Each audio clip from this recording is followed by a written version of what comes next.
Grazie a tutti.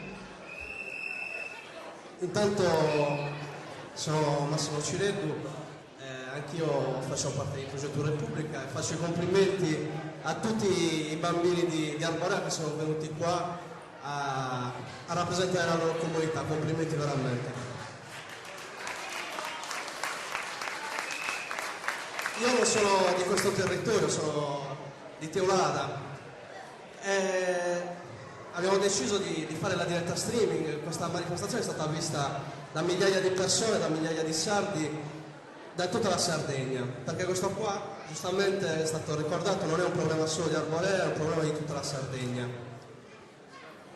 Noi conosciamo molto bene i signori della Saras. Io, come dicevo, vengo da Teulada e per arrivare a Cagliari passo ogni volta davanti alla Saras, davanti a San Rocco, e conosciamo bene quali sono i metodi di lavoro di questi signori. I metodi di lavoro che, dispiace dirlo, ma è la verità, quindi ne assumo la responsabilità, sfruttano il lavoro delle persone dentro la Saras e lo faranno anche qua perché è il loro metodo di lavoro. Ci sono dei ragazzi della mia età, ma anche più grandi, che a San Rocco hanno dei contratti da 15 giorni e poi chissà, forse se fai qualche straordinario in più te lo rinnoviamo il contratto, forse quei 600 euro al mese che riesci a mettere insieme potrebbero diventare 800 se non fai troppe domande o se sei disposto anche a accettare condizioni di lavoro non proprio giuste. E sappiamo benissimo quanto ci tengono all'ambiente i signori della Saras. Ci tengono un sacco. Infatti da poco è uscita la notizia che i bambini di San Rocco, i bambini delle zone limitrofe alla Saras, hanno dei tassi di mutazione genetica più alti di tutti gli altri bambini della Sardegna. Lo sappiamo benissimo che ci tengono all'ambiente, sappiamo benissimo che di fronte alla Saras non si può più pescare, perché si pesca diesel, si pesca.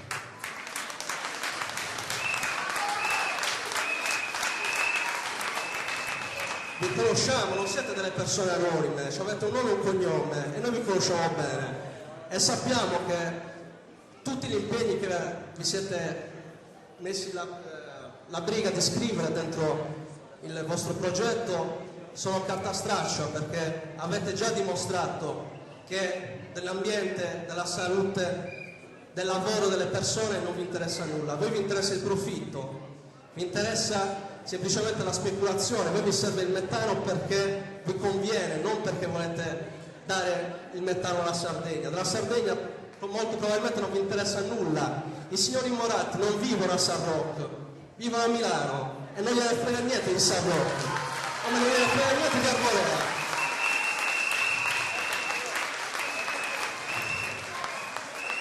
La signora Milli Moratti che fa tanto l'ambientalista a Milano, ce la saluti. Ci saluti Massimo Moratti che sta pensando quale nuovo giocatore acquistare dell'Inter con i nostri soldi e con la nostra salute. Ce li saluti. Gli dica che possono anche venire anche loro a parlarci di quanto è bello il progetto Eleonora. Ma noi lo sappiamo già, vi conosciamo e vi dico che questa, se voi continuerete ad andare avanti, questo sarà il vostro Vietnam.